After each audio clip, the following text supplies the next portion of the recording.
I'm very happy to be sitting here with the most acknowledged but unknown. You know what? I can even say the Columbus version of Tommy of Martin. I'll take that. Boy, stay fly. Like, but what do you do? Yeah. You know what I'm saying? Yeah. What's up, man? Introduce yourself, man. Man, it's your boy Fonz, aka Fonz the Don. Yeah, boy. Only one Fonz, always known as Alphonso. What it do? Yeah, man, my boy, my guy, man, for a shoot. Over the good 20. Oh, yes. You know, I've seen your journey, you know, and I think it's time for people to know your journey, you know what I'm saying? So let's start from the very beginning, like where you from? From the south side of Columbus, born and raised, Oakwood. Oakwood? Yeah, Oakwood. Shout out to everybody from Oakwood, past and present, and the future ones. Yeah, I'm south side dude. And did you go to all the schools, like, you know, in that area? So, the school I went to was in the area. I went to Corpus Christi Catholic School. So, I lived in Oakwood. From what grades? From kindergarten to the 6th grade. So, actually, crazy thing is, I met my best friend. I did one day at Deschler. I guess elementary school. So I went to Deschler for one day. Then this is where I met my dude, and then I got accepted into Catholic school. And who was your dude? My dude, Gary Jones. He stayed on Oakwood too. So and like we still tight. You know what I'm saying? So we met kindergarten and. First of all, that's rare. As the fuck. Yeah. Yeah, still my man, 100 grand. To have a friendship for that long. Yeah, so we like 45 years in. Yeah, for sure. Yeah, something like that. So you went to the Catholic school from... Yeah, I went to kindergarten to the 6th grade. I was raised by my great-great-grandmother at the time. She was born in like 1890. Wow. So she was paying for Catholic school. I don't... She's actually the real Tommy, because I don't even know where she got her money from. Because, like, I never seen anybody go to work, but I got everything. You know what I mean? And when she passed, I went to Southmore. Okay. I went to Southmore for a year. And then I went to Hiltonia. On the west side? Yeah, on the west side. They was busing everybody. So if you stayed on one side of Oakwood, you went to Barrett. The other side went to Hiltonia. So I got bused at Hiltonia. And then I did a few years at South, and then got kicked out and went to Norfolk. What did you get kicked out for? Just wilding out, just doing dumb shit. I came up in the crack era, so when crack hit the streets, so did I. No, seriously, it was like, it was nothing that I needed to do, if that makes sense. I saw other people started selling dope, but like my family is from the streets. You know, my mom was a drug dealer. My dad sold dope. You know what I'm saying? So I think it might have just been in my DNA. So was that why you stayed with your grandmother, because your mom and pops was?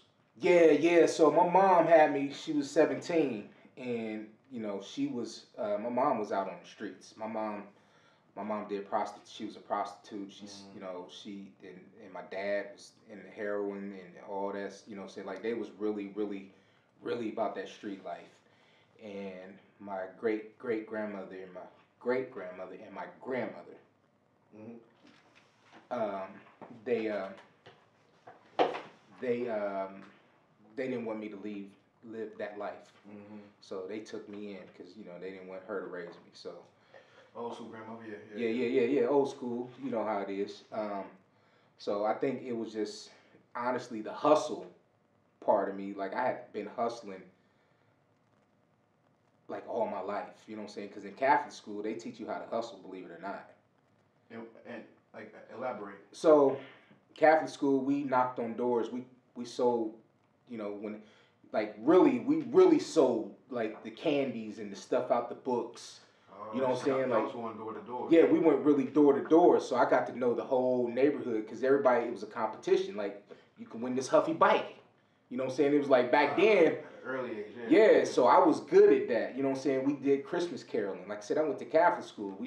We'd go to knock on doors and we'd be out there singing. You know, I was in the choir, I played a trumpet. You know what I'm saying? So I was really about that life that Catholic school did. Wow. But then I think the genes in me, yeah. You know what I'm saying, my DNA, the way it's cut with my moms and my pops, it was just, I was a natural hustler. Like, I used to sell penny candy, because my grandmother would give me like a $20 allowance on, she had a credit at the drugstore. So, you know, they wasn't old enough to really, she walked on the cane. So I did everything, played the lottery, you know, went and got beer. You know, he write the note.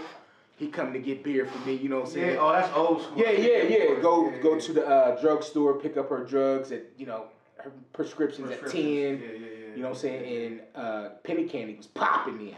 Yeah. So I'd get me like $3 worth of penny candy and sell it for a nickel. Yeah. You know what I'm saying? So it started early. And then, like I said, dope came out. I saw a lot of cats in the neighborhood started selling dope. And for me, it looked fun.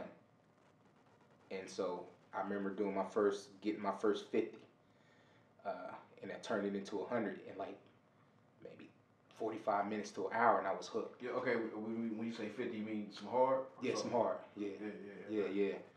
So, and then how did you learn how to how did you know how to break it down and sell each piece by piece? I'm gonna be honest with you, man. My mom.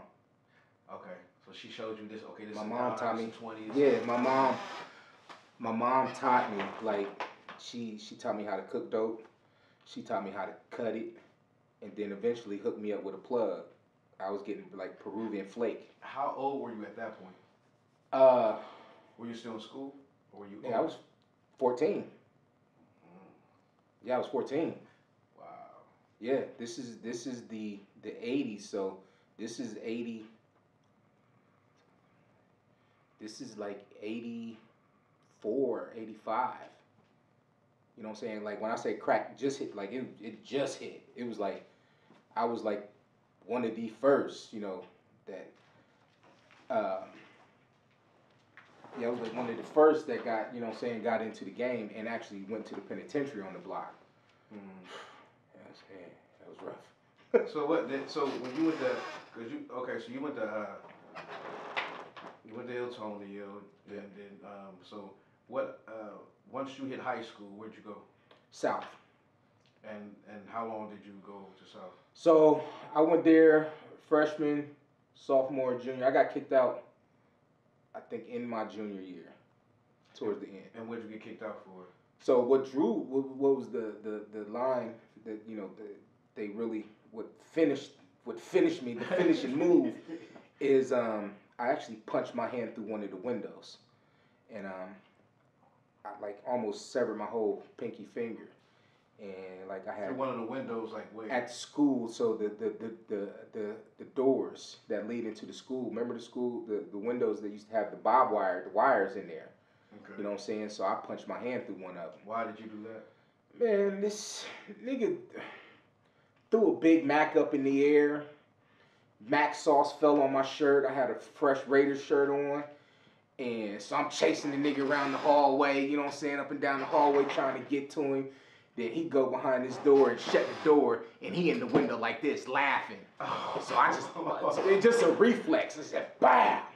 So why did he throw it in the air, or did... Just, niggas, we did dumb shit back then.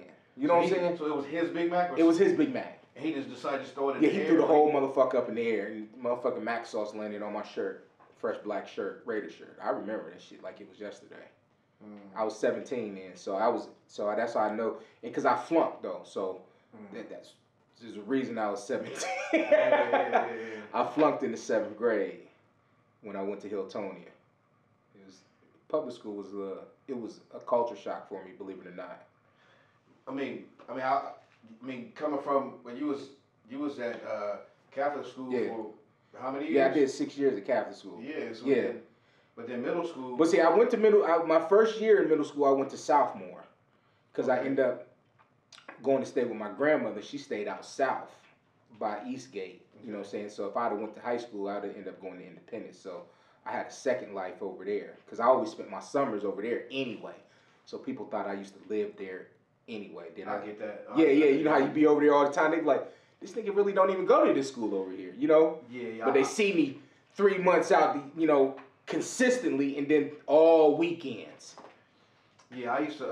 I remember when I first started kicking out south on Oakwood, and let me see. I remember Lolly stayed right beside the door. Yeah.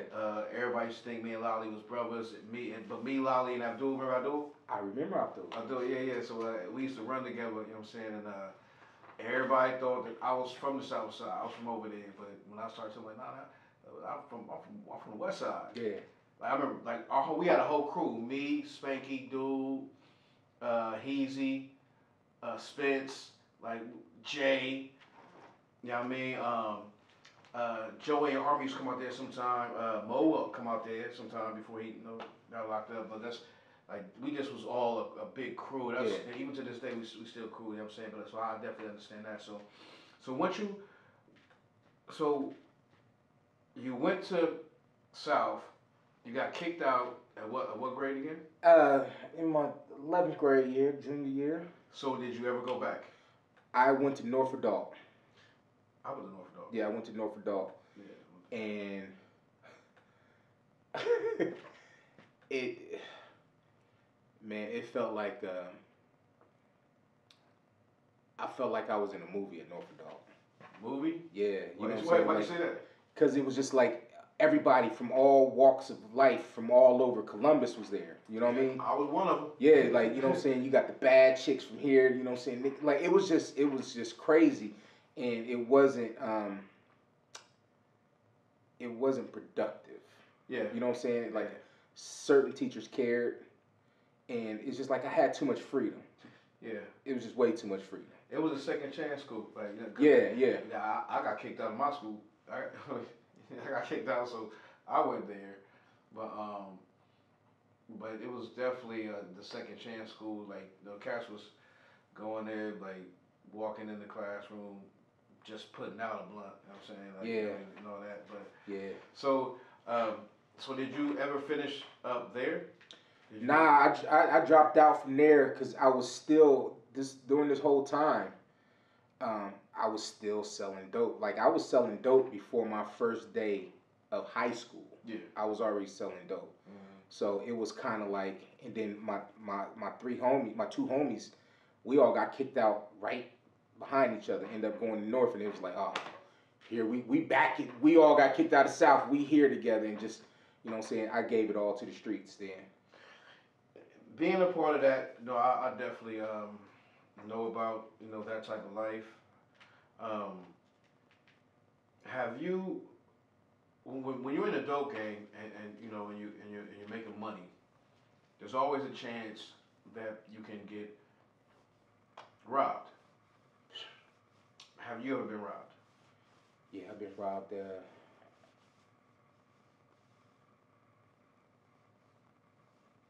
Twice. I was robbed at gunpoint right on Oakwood and Whittier. And what happened?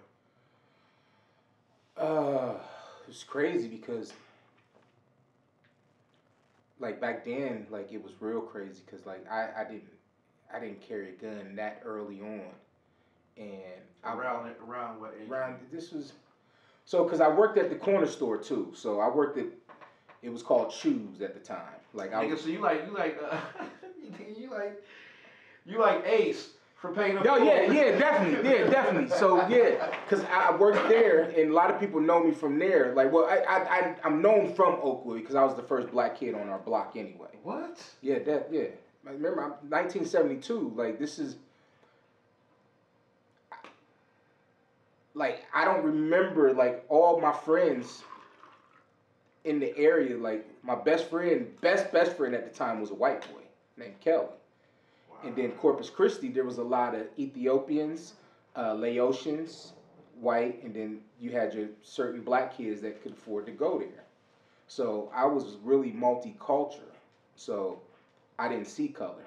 So I've always been like, I love nice things. For sure. I mean, yeah, and you know, after speaking to my pops, you know, a couple years ago, I was like, oh, I see, this is where I get it from.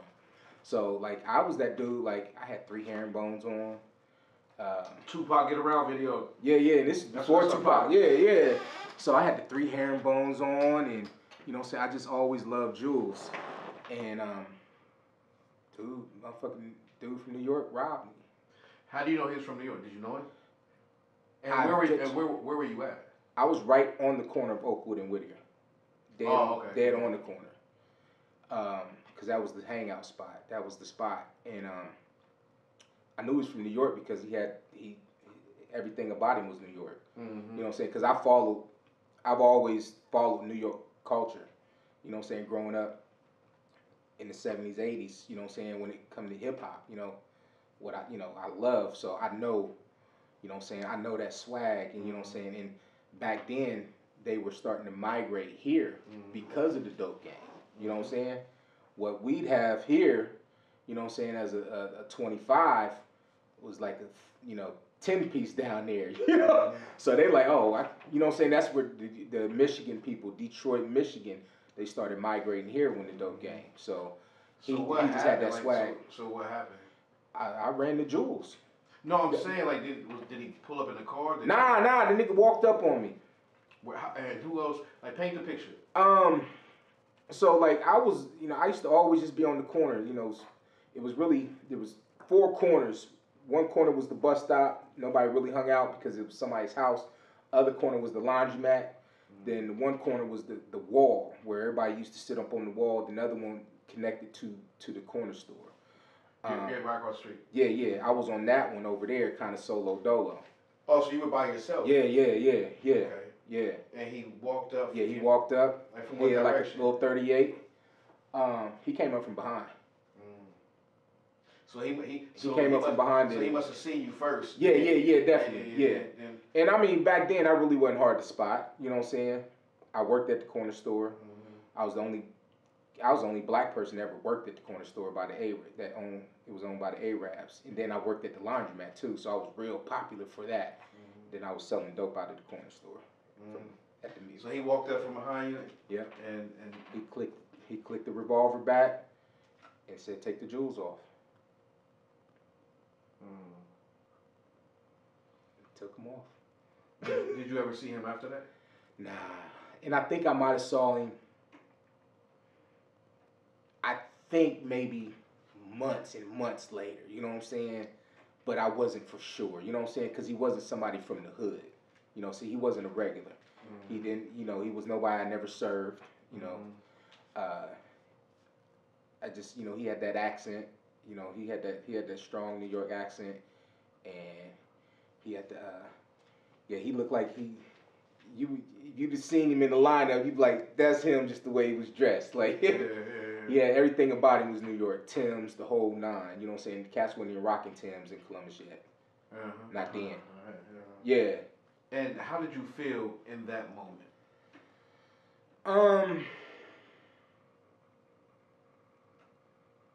I was salty. I wasn't scared or terrified. Were you mad? I was pissed. Yeah, I was pissed. Right. Yeah, no, like I was like pissed. So and then what's so crazy after that, I started strapping up. I started strapping up. Yeah. Because then I was really, you know what I'm saying, then I got involved with some cats out of Detroit, and they was like, man, y'all niggas, y'all can't be riding, selling this dope and not be, have no heaters on you. So I'm like, oh yeah, this what we doing now. So after,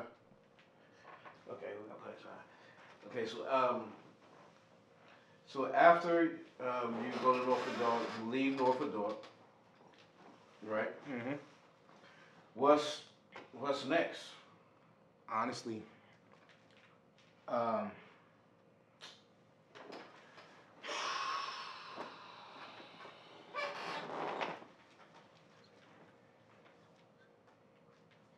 catch a case at 18. 18? Yep. Shortly after Norfolk Dalton. So what would you catch a case for? I got hit in a crack house. I actually SWAT hit the crack house. I was in there. By this time, I was getting my work from Detroit cats. My sister had a relationship with a dude, and they was going back and forth on the Greyhound, and they were supplying us. You know what I'm saying? So I had better, bigger dope than everybody else. And they told us, told me and my man, like, y'all got to get off the corner. The money's in these spots. So I learned about the crack spots. So we ended up having a spot off of Whittier across the street from H. Johnson's. And the crazy thing is, I remember the night, me and my baby's mom, we went and saw, it was a Freddy Krueger 3D movie. It was on a Sunday night. And we started arguing. And I never sold dope on Sunday. I never sold dope on Sunday. Why? It was just kind of like, God said, 7th day you rest. I rested. Nah, seriously, like, you know what I'm saying? It was just like, I'm going to sell dope Monday through Saturday. Yeah.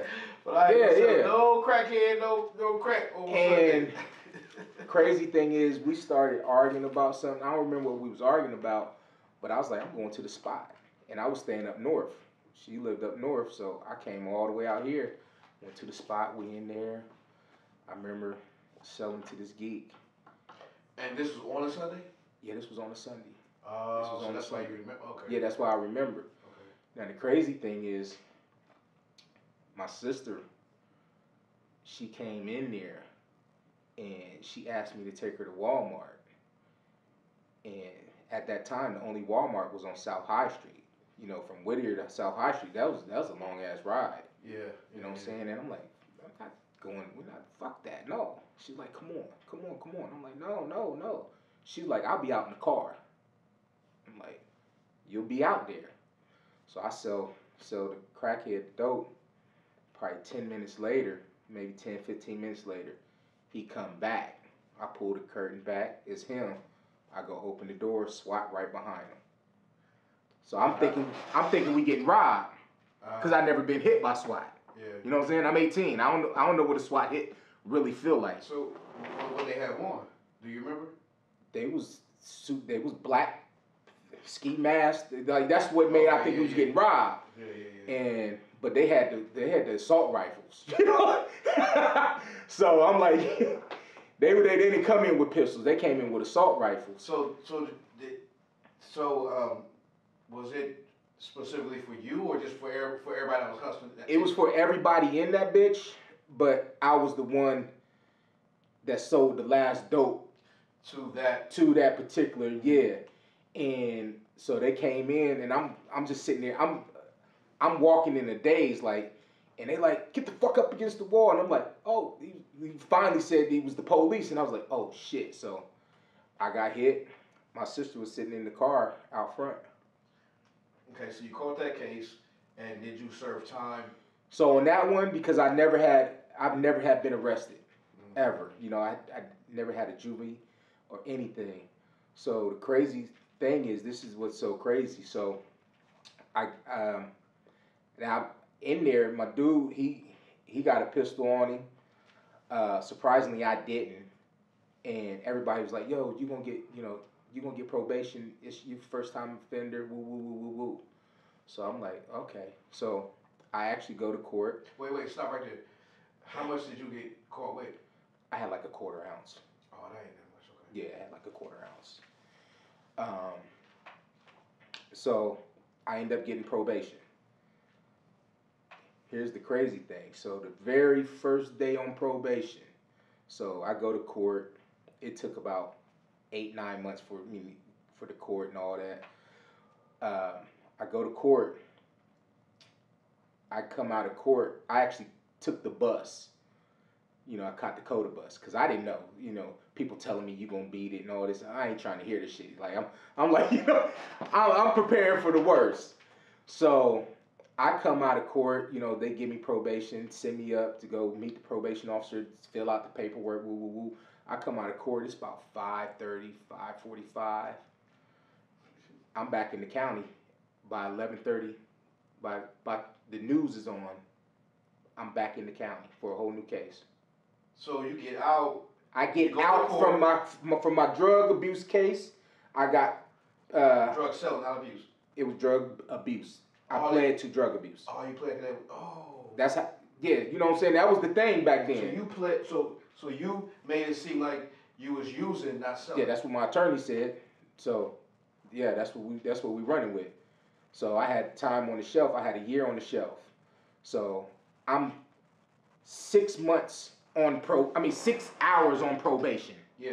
And I catch another case. How did you do that? They hit the block.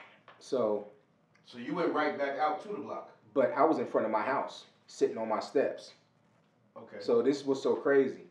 So back then, Oakwood used to look like the scene from Paid in Full, where it'd be 100 motherfuckers out there. Niggas got their cars out there. Oakwood was that street. You know what I'm saying? People come from all over, chill on Oakwood and Whittier. And I stayed not even 2 blocks from Whittier. And so it was so many people out. It was like 10 cars hit Oakwood, just swooped up. The last car stopped at in front of us. He was like, "You, come here. Come out." I still got my court papers in my back pocket. They go searching me. And I'm like, "Yo, I just got on probation today. You know what I'm saying? Woo, woo, woo, woo." They find a rock in the snow and pinned it on me. They had to carry me. They had me down there like horse, had my hands behind my back. They had to carry with my 2 feet because I refused to go. I said, "That shit's not mine." Because it wasn't. Mm-hmm. They took me to jail. I get out by 11. The Price is Right is on. This is how I remember all this stuff. The Price is Right is on. I get out. I go to court early in the morning, and I get out on my own recognizance by like 11:30. And so I get out. I catch the bus, get off at Oakwood. I go to the payphone. I call my probation officer. Like, "Yo," I said, Wait. Let's back up real quick. I'm not even in the system yet. Okay, hold on. So they arrested you when you got out on my very first day of probation. Right. So you got out. Sentencing. You got out and you on probation. You go back to the crib, sitting on your porch. They hit the block. They find a rock in front of your crib. They blame it on me. Okay. People know you. People that know you know that you're known for throwing events. But like I said earlier, you like Tommy. People who don't know. You know, don't know what you do. You know what I'm saying? But people that do know, they know you're known for throwing events. You have a well-polished company called WeBook'em.com, which is really dope. You know, if people want to get to artists, whatever, they hit you up. You know what I'm saying? Which is something I want to get to a little bit later. But for right now, I want to know how you started throwing events. So, the same way the hustle is in me, so is the entertainment. So I've always been involved. So musically, I played the trumpet for 10 years. You played the trumpet? Yeah. So I was in Catholic school, and it's like my great grandmother. I had to play an instrument. I sang in the choir. So I wanted to play the saxophone. She told me they didn't have any. I think she just wanted me to play the trumpet. So I did that. But then, if you think, then fast forward, here comes hip hop. And it was natural for me to do it. You know, my dad, he DJ'd back in the day at Joe's Ho on Main Street. So it really started in the 6th grade. When I went to sophomore, I was staying out there. I got introduced into DJing. So. You used to DJ? Yeah, I was DJ Kid Columbus. I was in a group called Columbus Finest. What? We had one of the biggest groups in the city. Yeah, so a lot of people, you know what I'm saying? So it goes back even further. So I got my first set of turntables when I was in the 7th grade. And then around the South Side, I was, there was, we had some of the most epic parties that I was the DJ part of. I did the DJing for. So a lot of people was like, oh. And like when my grandma used to go to work, I used to bring my portable bar out and set my turntables up in the front yard and bring the mic out and let cats rock in my front yard, rap. You know, on Oakwood? On Oakwood. On Oakwood. So who was some of the cats that would rock the mic? Shake. That's how I met Shake. Shake. Yeah, I met Shake. Shout out to Bill Shake, Jones. His name was Bill Jones. His name was MC Magic. He was MC Magic. A lot of cats from around the South Side area. Cause like I said, they had a group called Columbus Finest. So I remember that. yeah, they started that, and then so me and my dude started Junior Columbus Finest. So it started there, and then when I went to Hiltonia, cause I come from a Catholic school, and they did all types of stuff, concerts, talent shows, and all this. So I went to Hiltonia, and I asked them, why y'all ain't got no talent show? They was like, I don't know, put one together. So that was my very, very first event. And you was in the 6th grade? I was in the 7th grade, and I did my first talent show. So you put the talent show? I put the whole thing together. I set up the auditions. I got in the Yellow Pages and found the sound company. I scheduled, I did everything from A to Z, and me and my peeps, we closed out the night and rocked. Yeah. We did a Run DMC set. Okay, so that was your first event in the 7th grade that you put together, which is really big for real. Yeah, it was. To do a lot for you to have that, for you to have the mentality. Okay, I'm gonna go to the Yellow Pages. Yeah, like and look for the. Well, see, I used to always do that because, like, I was in a singing group. I used to sing, and then, like I said, the DJ stuff. I was a huge, I'm a huge New Edition fan. Like, huge. Oh, yeah, me too. So, I was always into it, and I used to go in the newspaper, look for auditions, for like. In middle school, though, that's crazy. Yeah. So that's where it started. That talent show, when I did that, the satisfaction I got from that is a feeling I still can't describe to this day. Of accomplishment. So, what from there? What happened after that? So from there, to make you want to know? From there, I realized I wasn't the best singer. So I was really into trying to put people in position. Yeah. So, like I said, I would be in the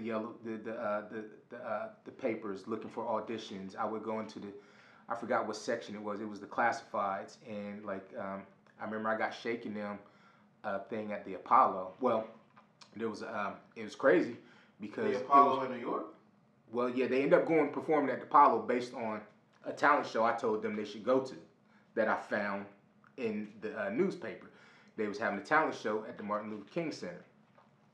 The reason why I know this so easily because I got robbed for my chains about a week before that event.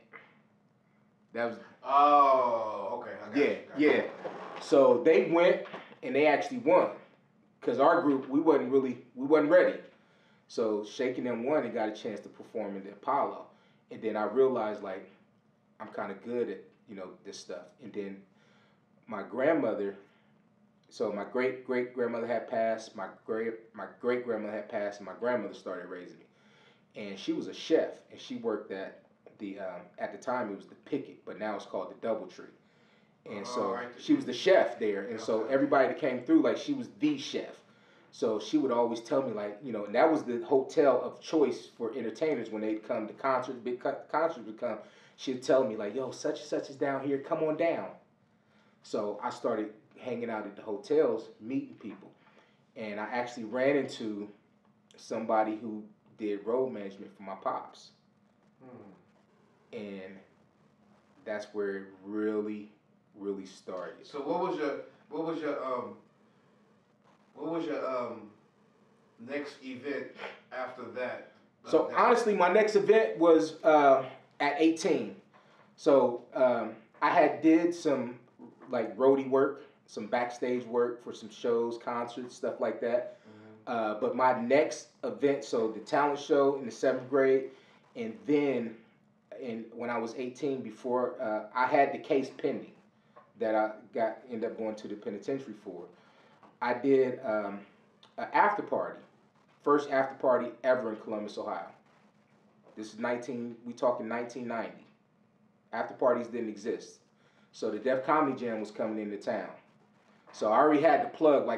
So at this point now, I don't even pay for concerts because I know road managers and people who do production, everything in the city. You know what I'm saying? So he says, yeah, we got the Def Comedy Jam coming in town. I said, I'm good, right? I'm going to be there, right?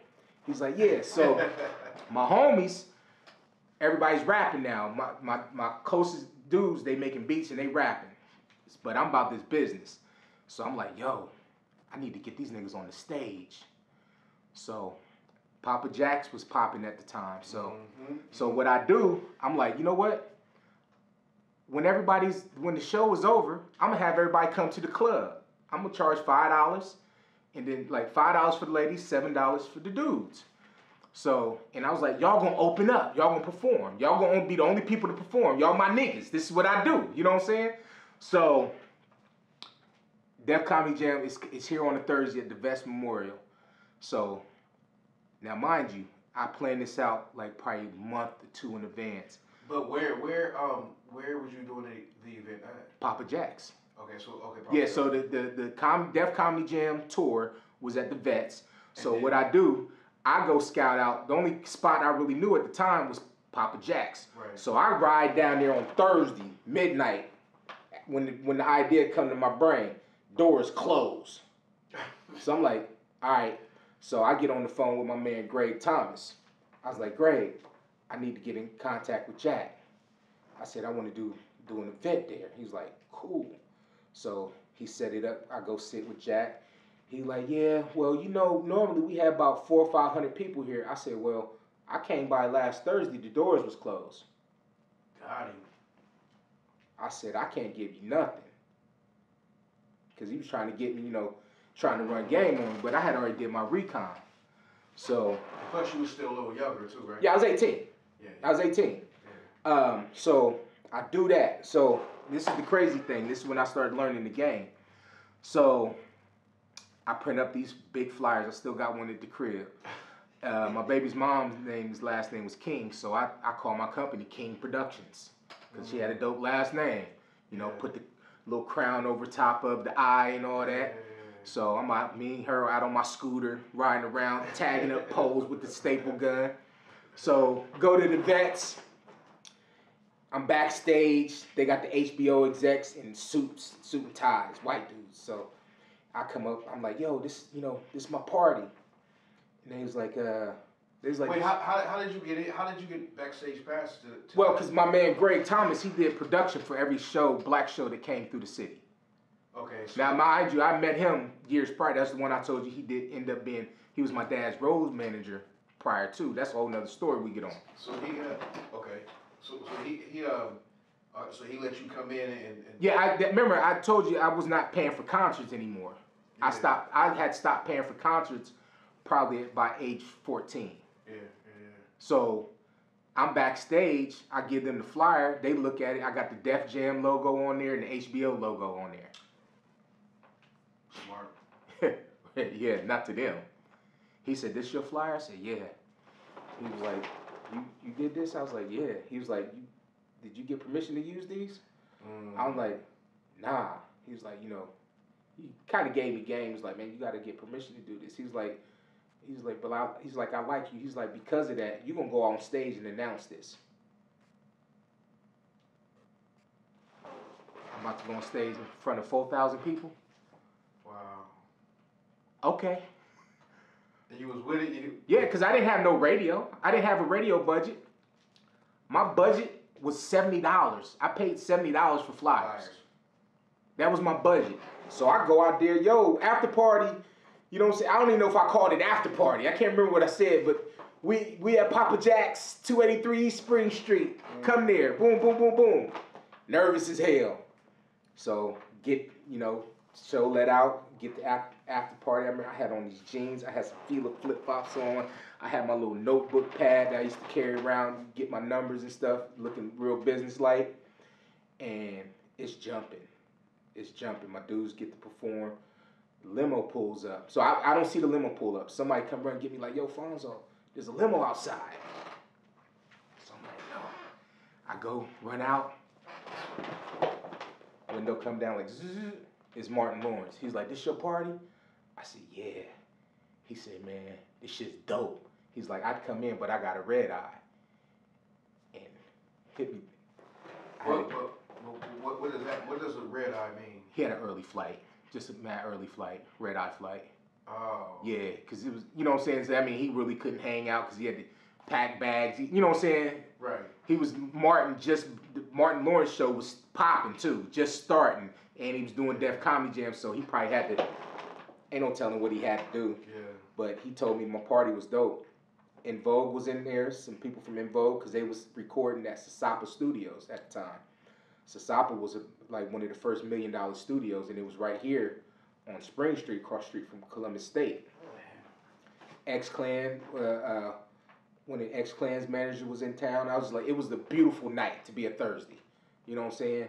And when Martin gave me that compliment, and I seen the people in there just having a good time, my dudes got to rock out, and the crowd was loving them, I said, this is what I want to do the rest of my life. And that's what started where I'm at now, that moment. All right. So you from the south side of Columbus. There was a couple, actually there's a lot of cats from Columbus that been doing some things, but it's a couple cats like Bow Wow that was making moves, and a group called the Push Up Boys. Do you remember them? I do. They actually were. My brother was part of a group, and my cousin, and my other cousin, and other cousin, the Ohio Playboys. Chief. Isaac. Isaac. That's Isaac's my cousin. I know that. Yeah, Aries was in there. Yeah. RB. I remember all of them. Yeah. Isaac sang in my wedding. RB was a groomsman in my wedding. Aries was in the wedding. Got the Wiggle Juice. Yeah, Wiggle. Shout out Wiggle Juice. Yeah.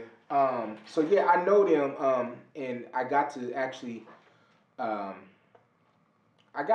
work with them in a sense. Talking about the Push Up Boys, of course. Okay. Yeah, the Push Up Boys. Yeah, okay. And just in me doing shows.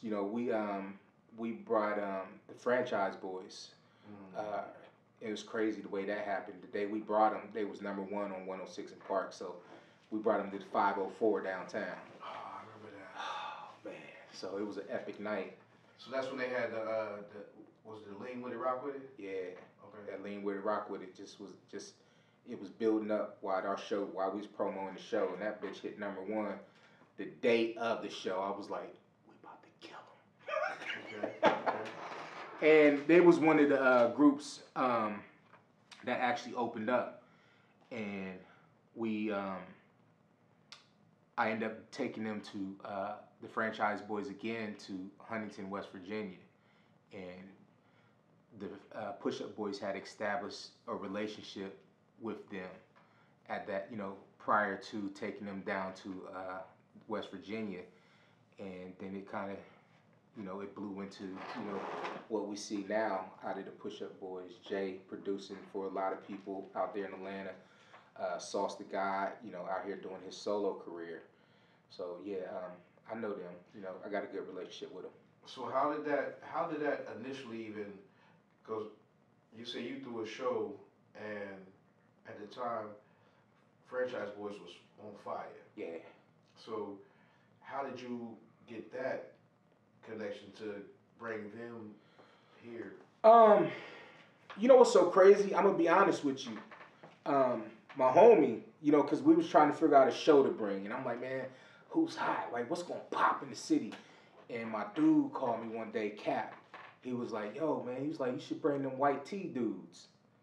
And I'm like, and I really hadn't heard of them, for real, I ain't even gonna lie. Like, It just wasn't my thing. I was still New York hip hop.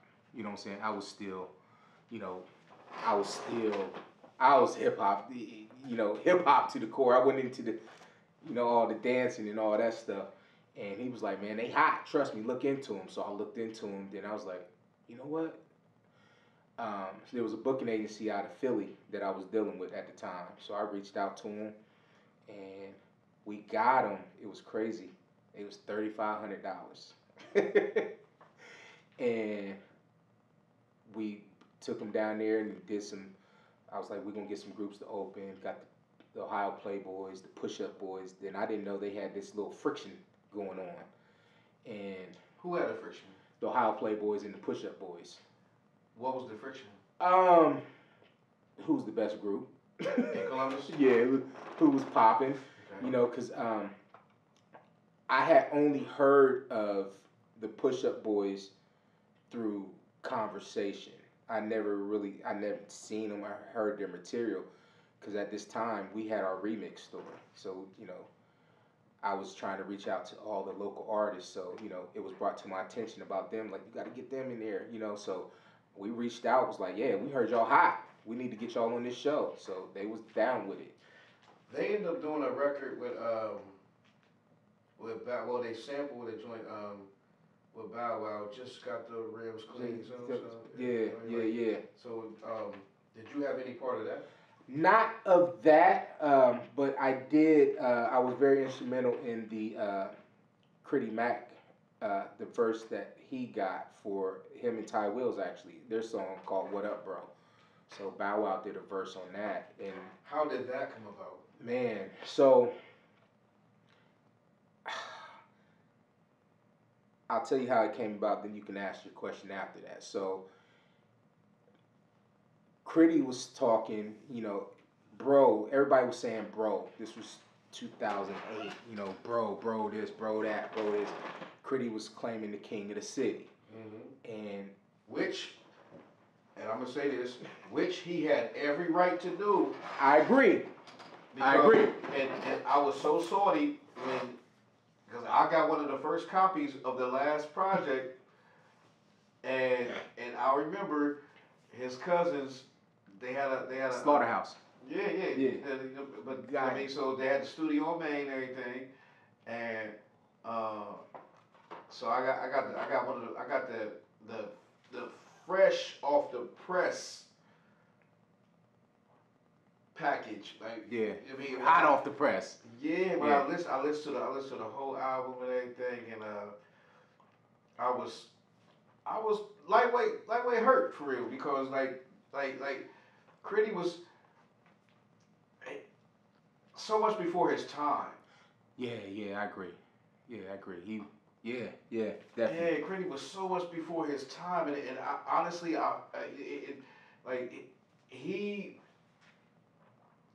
he would have been the perfect representative of Columbus. You know what I mean? Like there's no flaw in him. He is who he is. Yeah.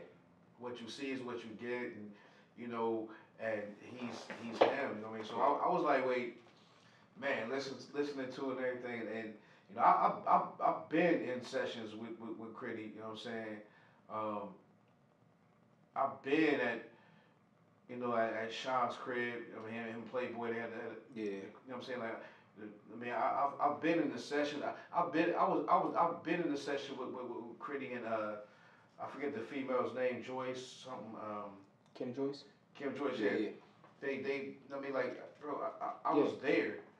You know what I'm saying? So so it kind of hurt me, like, for real, like damn, like, bro, you the last. Come on, man, come on, Critty, you hear me right now, whoa, you hear me? You know what I'm saying? But it hurt my heart. It hurt my heart for real when he was like, I'm done after this. Yeah, went up the mic. Yeah, I'm done after this. Like, yeah.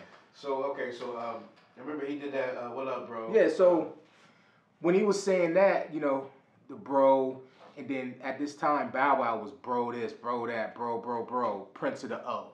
You know what I'm saying? And like I said, me being the type of person I am, I was like, yo, let me reach out to Bow Wow. So I have a real strong, at that time, my connection to Bow Wow was, it didn't get any closer than me just picking up the phone and calling him. So you actually like was in contact with him. So I didn't have his number at that time. I did have his email address. Okay. So what I did, I composed the email from our store. We had the remix at the time. I'm sitting there at the counter. So I hit Bow Wow. I was like, yo, I said, my dude got a song called What Up Bro. And, you know, he's the, you know, Critty Mac, King of the City. I said, you say you the Prince of the O and you be shouting out this bro thing. And, man, you should hop on this track. So nigga responds back, was like, send it through. I'm like, oh, okay. I send it over. About 2 days later, he sent the verse. I'm like, thank you. So did when you sent it, did Critty and Ty Will, was their vocals already on the record? Their vocals was already on there. So yeah, their vocals was already on there, and because I told him, I said, yo, I'm gonna reach out to Bow Wow. And because Critty kind of knew I had a connection to him at the time, but I don't know if he knew it was really gonna go the way it went. You know, and like I said, it was a shot in the dark. I didn't know he was gonna do it, but right. I think my words, you know what I'm saying, and coming from me at that time in Bow Wow's life, he was like, yeah, I got you. So yeah, he shot it back, and you know, the rest is history. Okay, so at that point, when y'all got it, like, why wasn't it like really pushed? Like, why wasn't, if he was down, he was obviously out of respect for you. He said, okay, boom, I'm gonna do it. So why wasn't anything extra? Why wasn't no video or no, you know what I'm saying, like anything after that? Because yeah, it's one thing to have somebody on the record, but it's another thing to actually shoot a video and have his face on it too. Yeah, I don't know that. I think you might have to save that one for, you know, a Critty Mac interview.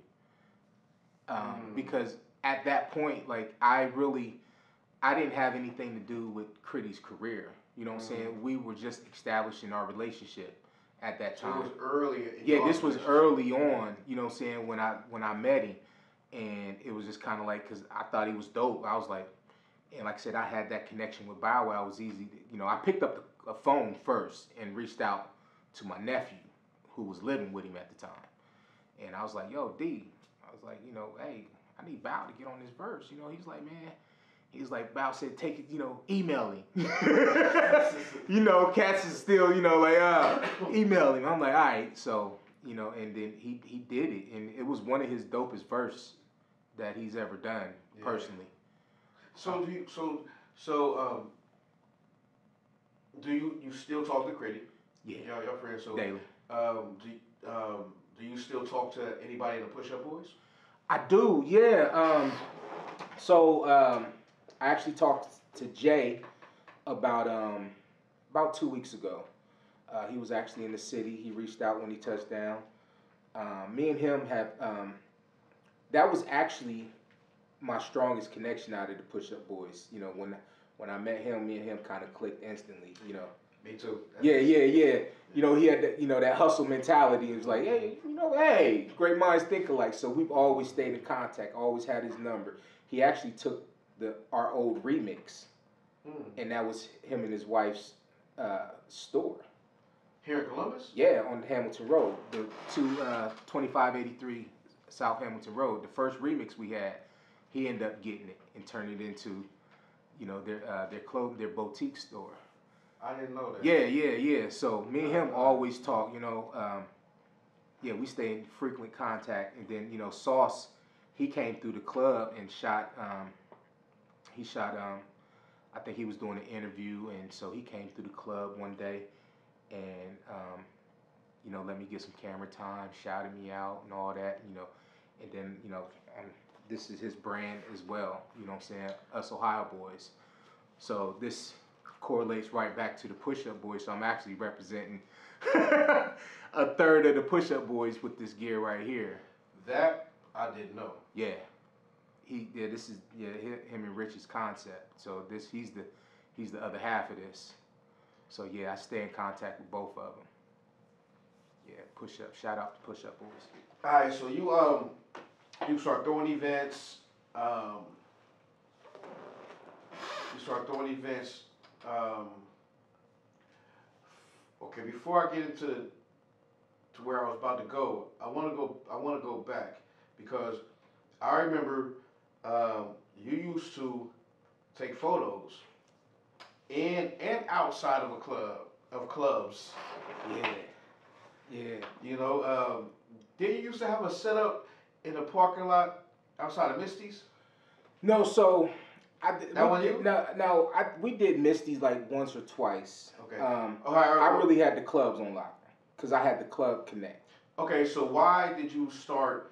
Because you go from trumpet playing, you know what I'm saying? Trumpet playing to singing to throwing events, and then now you're older. You're into what? How did you start taking photos? So crazy thing is, it's another one of them situations. Wait. Let me clarify. Yeah. Taking photos in the club. Right. In the club. Had to clarify. Yeah. So it started at Flyers nightclub.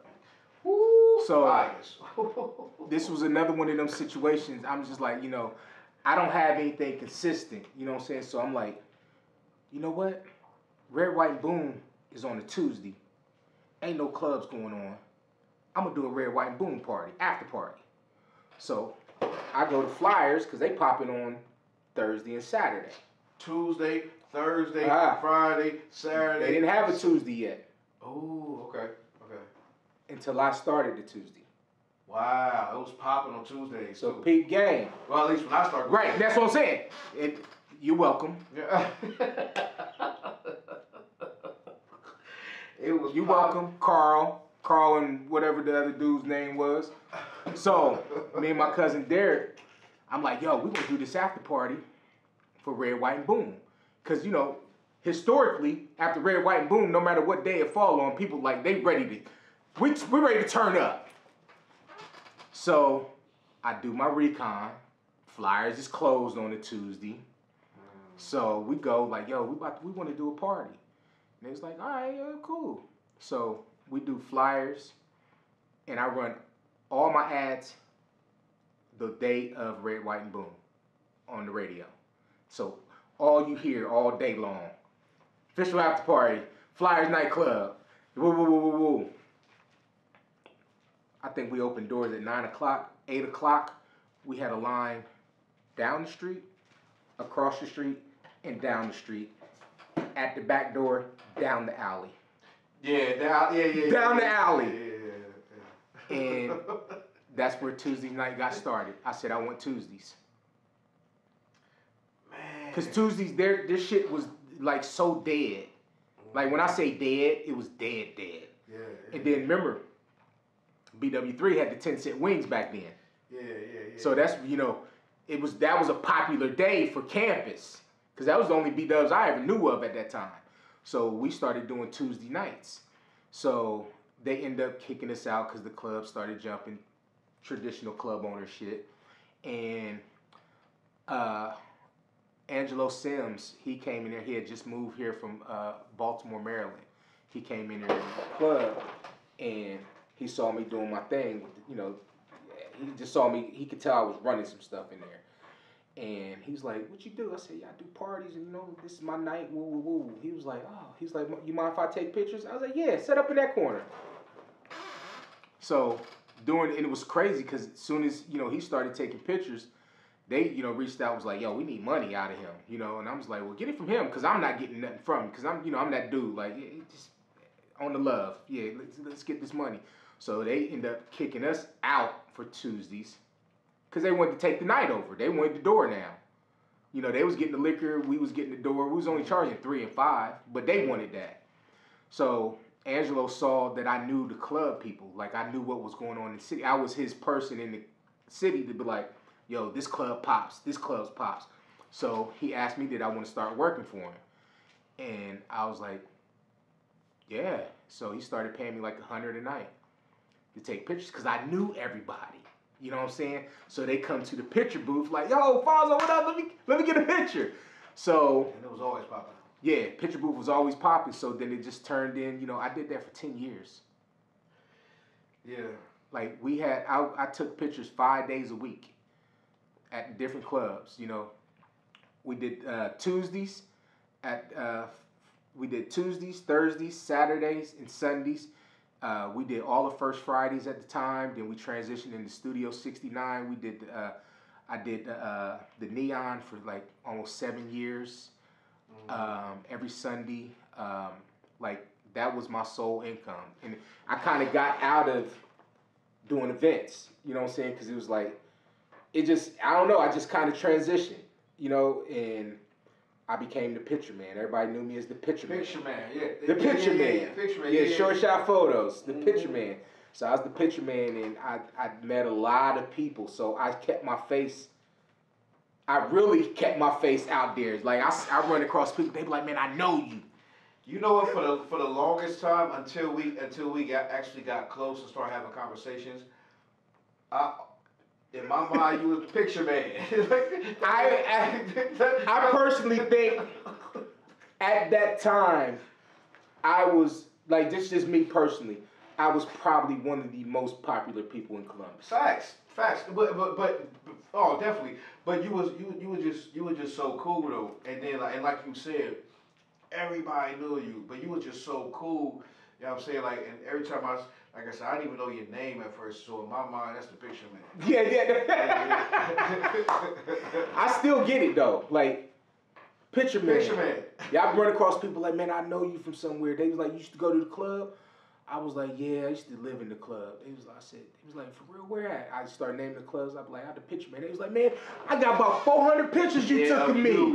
Like, man, yeah, man, I remember you. I'm like, so yeah, I did. Like I said, I did that for 10 years. I ain't gonna lie, I got a lot of pictures you done took. I believe it. I got a lot of pictures you done took. Bro. I believe it.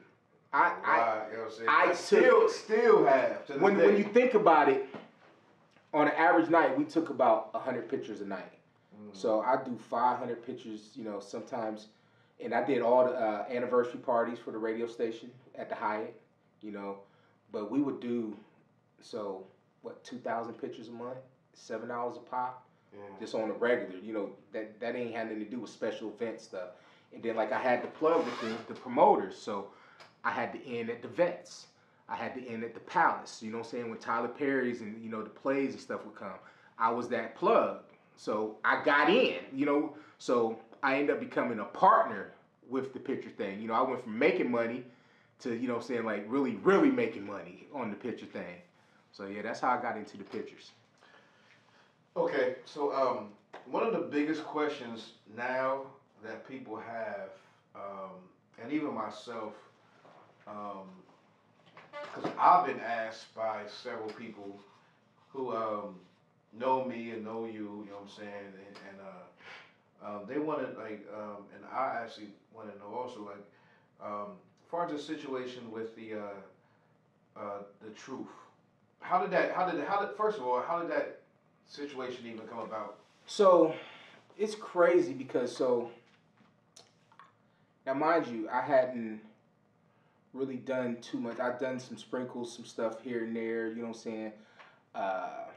2007, we had a little teen club, me, my partner, and DJ Highlight. You know, we was doing stuff. Shout out to Highlight, yeah, man. Shout out Highlight. Yeah, that's my bro. I love it. And so I really hadn't got back into, like, I wanted to get back into the club thing. So I had a relationship with John, who owned the Retro. Then he ended up getting Moments, and then all these spots. You know, my other partner is what started John into the nightclub business. And so I kind of had a relationship with him. And one night I decided, I said, man, I want to start doing these clubs again. And so I went to John. I said, man, I want to do a Thanksgiving party there. I want to do Thanksgiving party where? It was Aftermath. The club ended up becoming Truth. Okay. So I said I'm gonna do like a Studio 69 Flyers reunion type of thing. You know, I'm known for the picture man. You know, like you know what I'm saying, Thursday used to pop. It's Thanksgiving. It's all, you know, people be wanting stuff to do. Yeah. So I ended up doing that. Then I did a New Year's party, and then there was some. So wait, so back up real quick. Yep. So you said John. Yeah. So he was the owner. Owner of the Truth? He was owner. It wasn't Truth at the time. It was Moments 2, because he had Moments 1 on College. Okay. So he had Retro, Moments on College. This was Moments 2, and the concert side was called Aftermath. And then he had the spot off of Riding Club off of Main Street to sit back in the cut. I forgot what it was called at the time. And then he had a bar out in here. He was popping. So we went. I was there, you know, just me by myself, like, I'm about to get back in this shit, like, you know, and so I'm about to start a Thursday night, because I'm like, let me do an off night, you know, so there'd be no competition. Mm-hmm. And then I saw some cats doing a Saturday. I'm like, who's these motherfuckers? John, he done gave up a Saturday? That should have been mine, you know? Yeah, I'm like, that should have been mine. Yeah, I'm like, well, shit, I would have took it. You know, I would have took it, but okay. Facts. So come to find out, it was it was two people that was doing Saturday night, and I really just kind of approached them. And who were the two people? Kenitha and Dave. Okay. And they were building this Sexy Saturday. They were like a couple weeks in, like it was their second week, and they had a solo hosting. And then I saw they was bringing a concert. They was bringing Twister. And I said, I want in. Exactly what I said. I didn't even know Dave. I didn't know Kenitha at the time. I only knew Solo. I said, I want in. They was like, all right, well. I said, well, how much would it cost? You know, and I already know the price because I'm a booking agent. So I just want to make sure they was on the up and up. And I was like, oh, okay, that's cool. I said, well, I'm going to send you my third now. That night. Like, I mean, it was like, just like that. Third for the booking or for booking, travel, hotel? Yeah, I want a third of everything. Yeah. So we splitting this 3 ways. Whatever y'all already in, I'm going to give y'all a third of that so y'all can divvy it between y'all. Now I'm a third partner. Mm-hmm. So that's how I got in. And then they was just like, well, you want to get in on this Saturday night with us? Fuck yeah. Yeah, I went in. Mm-hmm. So we promoting the Saturday night. Under Moments, we was just doing Sexy Saturday. Shit was popping. We doing like 700 people. Just popping. So fast forward, we got Twister. Then we set up Slim Thug. We doing that, but we didn't do this at the club because John wanted too much to rent it. You know, he wanted more for the rental than we was paying for Twister. So we took it to Scully's. You know what I'm saying? That's how we ended up doing Twister at Scully's and Slim Thug at Scully. So I'm like, oh, yeah, I like the way they rocking. So, and plus we doing this Saturday, it's putting a little bit of change in our pocket, you know. We had DW involved. He was the picture man, Solo the host. So we're like, it was a nice little vibe. So we ended up doing a couple more concerts. And then we was about to do 2 Chainz. So we was about to bring 2 Chainz to his club. And he was already in some legal trouble. Who? John. John, the owner of Moments. Okay. Which ended up turning Moments 2 on Bryce. Moments 2 on Bryce. Okay. So it brought some attention to him because we end up adding EKT 40 on there. And he had a pending case against the Columbus police. So it brought some awareness. It kind of opened up some eyes. Like, what the fuck they over there doing? Why they bringing this dude? You know? So John had a pending case that hit CNN. During COVID, he had Trey Songz there. Everybody had the mask off, Trey hugging people right in the heart of COVID when people dropping dead from it. So fast forward. I remember that. Yeah. So fast forward, it's 2 days before our concert, before our 2 Chainz concert. They have a meeting with us. Was like, yo, the city's closing our club. We're like, what you mean? Like, they shutting us down. Like, the concert can't be here. They closing the doors of the building. No, hold on. We got 2 Chainz coming to the city. And this is the only place we can do it at. This is the only place big enough. So at that time, like, You still dealing with the? I'm still. Now by this time, it's not me, Kenitha, and Dave. Now Solo then came in as a partner. He no longer wants to be a host. So at this time, are y'all still only doing the Saturdays? We're just promoters. Yep, we're just promoters. So y'all not okay. Yep, we're just promoters. We're just promoting Saturday night and then whatever concerts we've been doing. And is that just on one side or both sides? So we're doing the promotion on the club side. The 2 Chainz was going to be, we did Young Jock and Scrappy in February. This 2 Chainz was going to be, it was March. This 2 Chainz concert was going to be in March.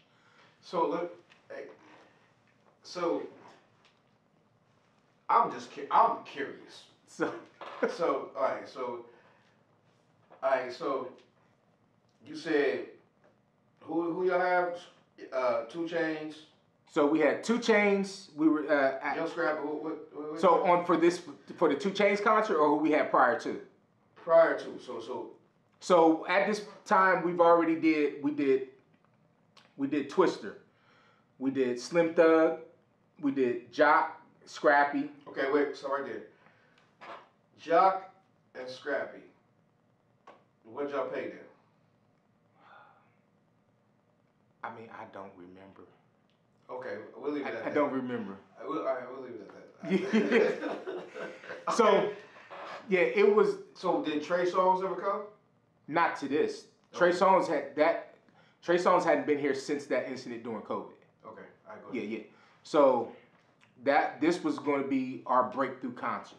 Right. You know what I'm saying? We got 2 Chainz. Yeah, we got 2 Chainz. We about to sell this bitch out. And you sure you don't remember what y'all paid 2 Chainz? What we paid? Are you asking what we paid 2 Chainz? You asked what we paid Jock and Scrap. 2 Chainz. I do remember. What y'all paying? I can't tell you. I know. We paid him a lot. Did y'all benefit from that? Let's finish the story.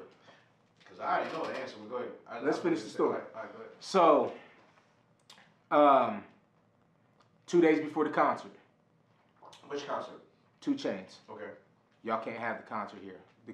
They're closing the doors, city shutting us down. So we're like, fuck. Me thinking, all right, we need another spot that's big enough.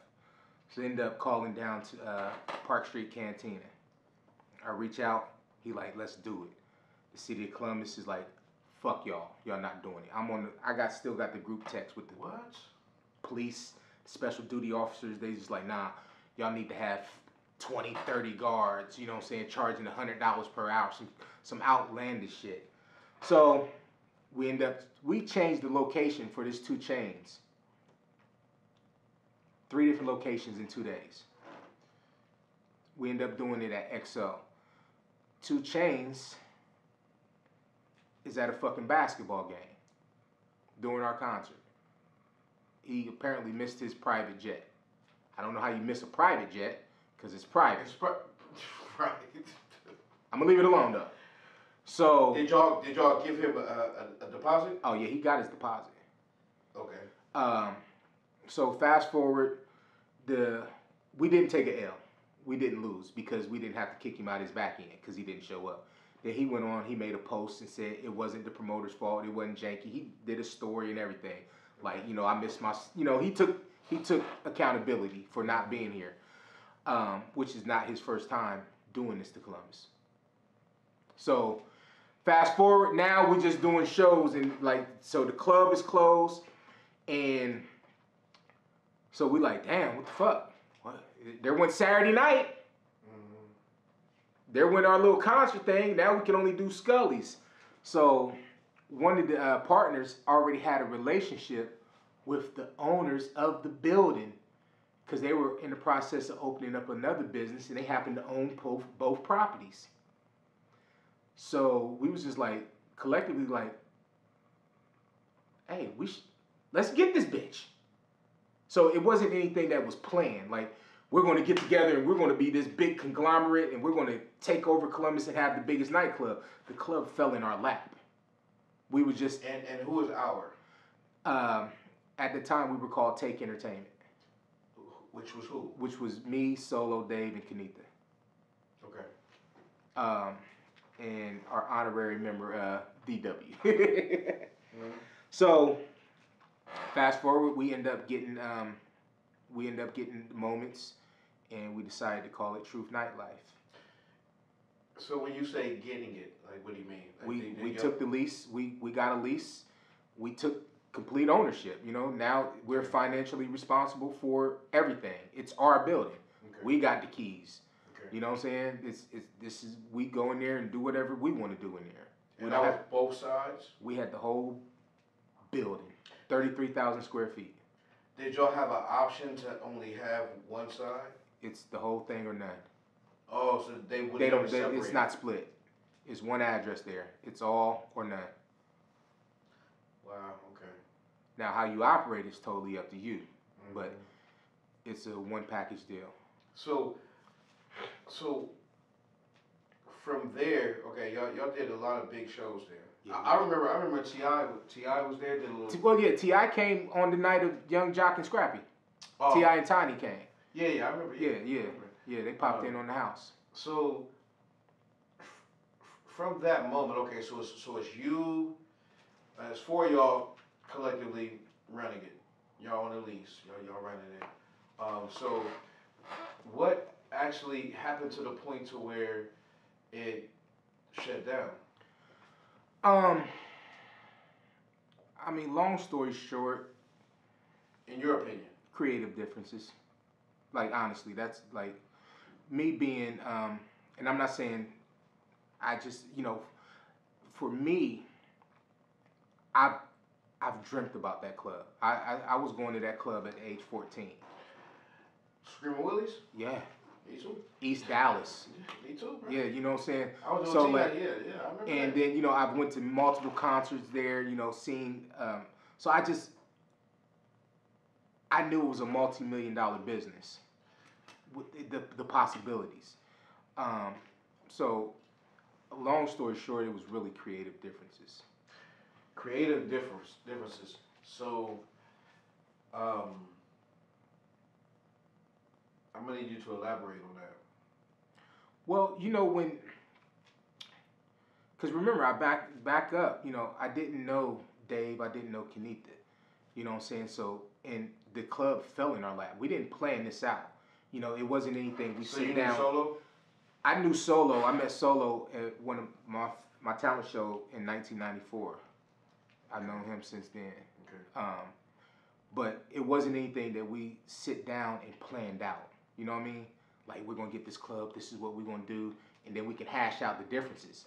It fell in our lap, so we had to hash them out along the way. Okay, so my question is, like, once it fell into y'all's lap, did y'all start having meetings to build that? To say, okay, let's do this, let's do that? We did. But we were so... So for a building of that magnitude and the amount that lease is, you know what I'm saying, in the overhead, I don't think any of us were prepared for everything that was coming, because at the time there was things that the previous owner hadn't done that the city wasn't going to allow us to even open doors. And mind you, we didn't have a liquor license either. So we're on a hunt for a liquor license. We took the lease with not the ability to sell liquor. We didn't get a liquor license until 6 months later. Okay. You know what I'm saying? So, but how long? But okay, 6 months later. But y'all was there for like a year, 2 years. Yeah, we was there for a year. A year? Yeah. Longer than a year. We was there 13 months. We took ownership of the building. We signed the lease in August. So you were there. So you're okay. Hold on. This is crazy. So y'all was there for a year, but still selling liquor. But we weren't selling liquor. We were operating. So we had special events. We were operating on a temporary permit. Gotcha. Okay. Yeah. That only allowed us to sell on the weekend. Mm-hmm. Like, yeah. When you know what I'm saying, we did. So our first thing that we ever did there, we got the building in August. Our first event wasn't until late October. We did a OSU Halloween party. I remember that. Yeah, that was our first event selling liquor, and that was on a temporary permit. Then we did it again. We couldn't sell 7 days a week. We had liquor permit that was good Friday, Saturday, and it'd be over on Sunday. And then we survived that way. You know what I'm saying? So, okay, so once y'all got your liquor license 6 months later, okay, so did y'all have some kind of meeting to try to figure out a direction to go? Because y'all have two sides. You have like a bar side, nightclub side, and then you have a entertainment side, like a Scully's. The complex. That's right. What we called it. Yeah, because the whole side was dope. Yeah. Like I honestly, I thought y'all was gonna be the next. I thought y'all was gonna be the East Side version of Scully's. That was the plan. That's why we called it the complex, because it was. So the whole building was supposed to have its own identity. You know, we got the nightclub side. We had the pool hall that was, massive. And you showed me that. Yeah. We had the private club on the concert side. Then we had a 2,500 square foot patio. So we had multiple things, multiple pieces that could have they all had their own identity. That was my vision. So it was, like I said, that whole building was just supposed to be like, we could do, there was one point in time we had two things going on at once. Yeah, so much. Yeah. So like, okay, you said it was creative differences. So from your perspective, if you can go back and be like, okay, we should do this, boom, boom. And this is not shitting on nobody, yeah, man. Or I'm just saying, because you said y'all had creative differences, correct? Yeah. So in your mind, what would have been your game plan?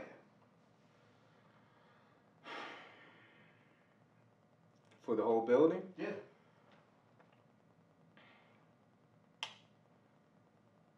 My game plan would have been just kind of how I described it. We got the nightclub side, where we identify our audience for that. We had a kitchen. Now, when you say nightclub side, you mean like a bar? The bar. Okay. So during the day, be a bar. Right. Then starting Thursday night turns into a nightclub. Okay. You know what I'm saying? Thursday, Friday, Saturday, we do the nightclub. The Sunday, I wanted to do like a soul Sunday where it's just like a whole vibe, all day. We do brunch because we had the kitchen there. We were getting together. We do the brunch with the live band. I just wanted us to have an identity. So when you go, almost like. Now, when you say identity, okay, so when you say the live band, now do you mean the live band on the side that's the bar, or the live band that's on the side that has the stage? The bar. Okay. Yeah, the bar. So what about the side that has the stage? That's strictly events. That needs to be known strictly for events. That's one, so for our nightclub side, should no outsiders come in, we should have all control. This is, we line up the 7-day calendar. Concert side, it's open to the public. You want to come do your event, all right. You want to have a small private party, we got a small club over there. Or where we do our specialty concerts like we was doing, locking the city down. That's open to the public. That's where, extra revenue, where we rent that out $5,000 to $7,000, like a Scully's. But, Scully's, you can't do sections. You can't buy bottles at Scully's, to make that extra revenue. So each room would have its own identity, and the whole thing would be considered a complex. The way you're talking, as far as how you wanted to break it down at the like a compound. I remember one of my close friends, when he was like I looked up to him so much. His name was Kevin Randleman, and Kevin Randleman wrestled for Ohio State. But he saw me my senior year in high school, and he when I wrestled at the state, after I placed in the state, he kind of took me under his wing. But he worked he actually was one of the head bouncers at the Red Zone, was the red zone was kind of like a compound because they had different rooms. So catch a vibe here, yeah. Right. So what you're saying is you wanted to conform the truth to something like that. So go ahead and yeah. So like I was saying, just no different than when you got a house. You ever had a house party at your crib? Mm-hmm. You be like, hey, they in there playing cards. They in here, these niggas in here shooting dice. They down there watching TV and hee and ha ha. Smoking weed. Yeah, smoking weed. Same way with that. You know what I'm saying? When you got 33,000 square feet and you got a massive kitchen, you got a nightclub with a VIP section up top. We called it the runway. We had a little runway. You can look, the catwalk, I'm sorry. Then you got a pool room, a massive pool room. Then you can walk through some double doors, and then it's this big old nightclub. Concert area. Then with a private club, and then you can go out to the patio. Like, wow, look at this patio. So everywhere should have its own vibe. Like one is different from the next. Like when you walk through the building, like, oh, we're still in the same building. If I close, if I was to walk you through the next room, I want you to think you're somewhere else. Like, where'd you take me? No, we're still in the same building. We just walked 30 feet this way. So why did that not happen? Back to the creative differences. And, for me, it was one of those things that, running a business, especially of that magnitude, is stressful. It's real stressful. It's like a marriage, and then when you got 4 people, you're married to 3 people.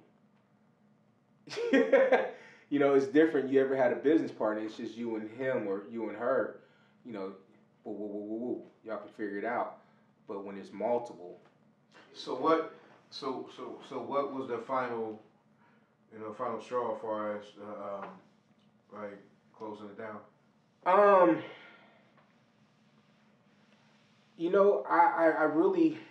don't know what the final straw was, because I personally kind of slid to the right. Mm-hmm. Or is it to the left? What Beyonce say? Yeah, to the left. Either one. Yeah, I slide. Yeah, I slid. Because it was a lot of long hours there. Because we did a lot of events. I spent a lot of time there, and it just, I don't know, man. It was just too much. What was too much? Just, I've never been in business with 4 people. Mm-hmm. 3 other people, where it's 4 people. So it was a new experience. It might have been a new experience for all of us. I've been in business with one person before, and where we already had clicked. We had talked about the business months, maybe even a year prior to. We just, like I said, we weren't all on the same path. And me being the type of person I am, and I was the eldest out of all of them, I just was like, hey, it is what it is. So, how did you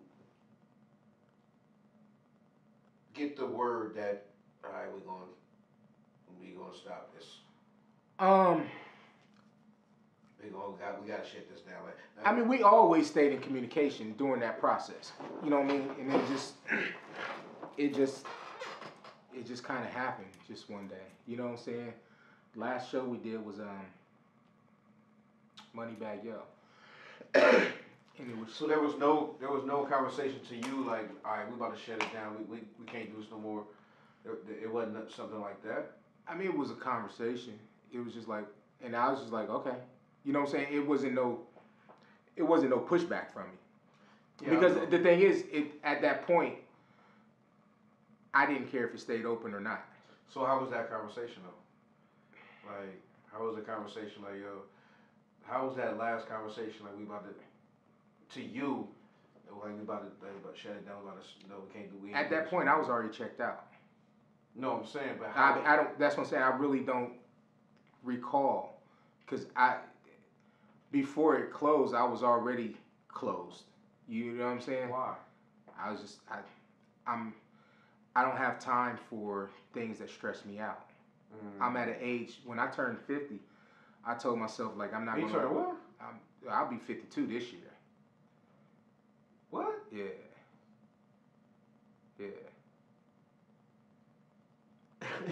Yeah. You 52 for real, or you will be? Yeah, you 51? Yeah, I'll be 52 in 4 months. Man, I would have.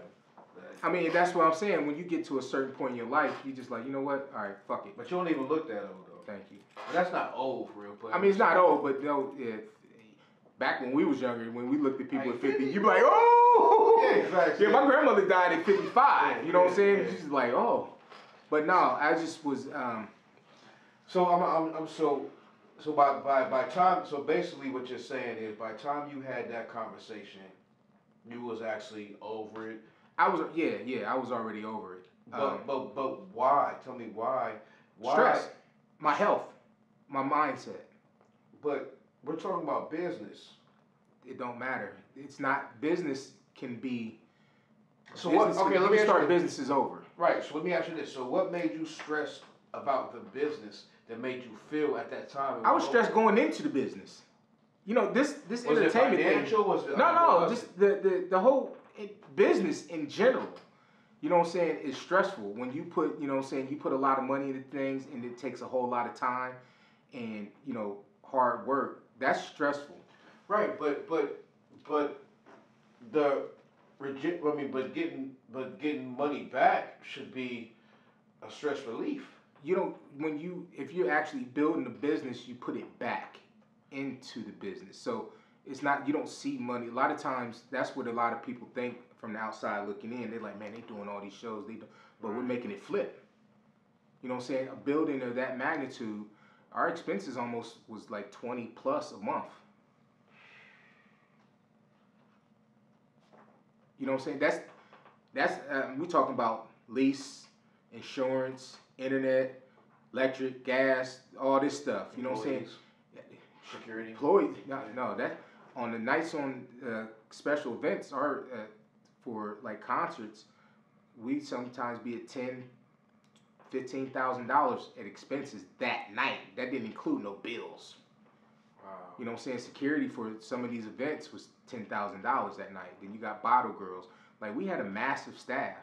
You know what I'm saying? When you doing a Jeezy and you got 2,500 people in the building, you know, you got 15 cops outside, you got 30, 40 security inside, you got 10 bottle girls, all these bartenders, you know what I'm saying? That everybody get paid that night. It's not like, oh, they getting their check every 2 weeks. Mm-hmm. You know what I'm saying? So when you doing like business like that, you're flipping it, you're putting it back into the business. So it was not like, you know, oh, we're making this money. And like money don't always make everybody happy. Like I'm about a peace of mind. That's where I'm at. You know, like I had a stroke 7 years ago. So yeah. So like I gotta treat things like water on the duck's back and let it drizzle off of it. So I mean, for me, I got a different mindset. Like I'm able to walk away from things without like, you know what, I don't care if I did this, you know what I'm saying? Friendships, relationships, business-ships, you know what I'm saying? I'm just easy to be like, peace. So, at this point in your life, like you've been through a lot. You've obviously learned a lot. Definitely. You know, so where do you go from here? What is the next thing for you? Next thing for me is speaking engagements. I actually got one coming up in June. I'm at a women's conference speaking about making it through hard times and like adversity. That's believe it or not, like that's like always been my passion. When I came home from prison, I used to talk to the kids, and I'm like, for me right now, I'm on a spiritual journey, and I started it, actually at 50, but I'm really, really on it now. I'm just trying to serve my purpose, and I love the entertainment, and I know through that I can reach the masses because that's where the devil reaches his at. For sure. So I mean, that's what's next for me. Like entertainment, I think that part that's gonna be in my blood. Like I want to do shows and concerts and stuff like that till I can't. You know what I'm saying? Till I can't. And I think I still want to do it. I just won't be out there hands on the road and stuff. Like I said, we got a show coming up June 29th, my first country show at Kimba Live. So, I'm tapping into a whole nother arena, And who's gonna be there? Oh man, I got Tyler Childress. Oh my goodness, you have to excuse me. I can read them off on my phone because I don't know country like this. We got 6 artists. I got a country singer from Columbus. His name is Simba. He's a black country singer, one of my homeboys. Let me pull this up here. I partner with some cats out of Dayton and Cincinnati. So we got Tyler Childress, Taylor Ray Holbrook, Colt Fords, and Katie Noel. So there's some real popular country singers, and then, like I said, of course, Simba, and then I got a comedian from here named AC Bradford that's going to host for me. And that's dope. So what we didn't get into is you have children. Yeah. And how many children do you have? 6.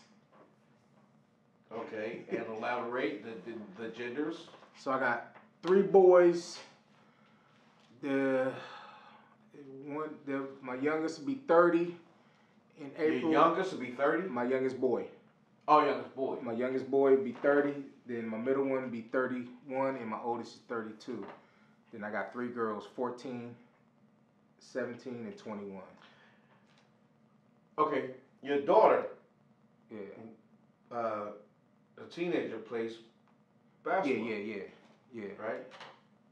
And what just happened? Oh man, so tomorrow, which would be February 1st, when y'all check this out, they be playing for the championship for their junior high school. So. And what school she go to? She go to Lakeview Junior High. Yeah. And they're playing for the championship. Yeah, they playing. Yeah. What position does your daughter play? She's a post. Yeah. She tall? She really ain't. She's strong. Strong. She's strong. Yeah. Okay. Yeah. Well, then we definitely, if she's strong, yeah, we definitely know she get it from mama. She don't get it from Yeah, definitely. It's crazy. Strong. My girls are short. My son's is like my oldest son is 6'2". My youngest son is like almost 6'4". I'm like, dude, like I couldn't get none of this height from on the girls. Like, yeah. Y'all got it? Yeah, so it is what it is. But let any like last things you want to say, like you want to let people know where they can find you at or whatever. So I'm on all platforms under only one Fonz, only the number 1 Fonz. You can find me on every platform just with that right there. I'm sure if you Google it, I'm gonna pop up. And I just want to end with one love, one God, and only one Fonz. Peace.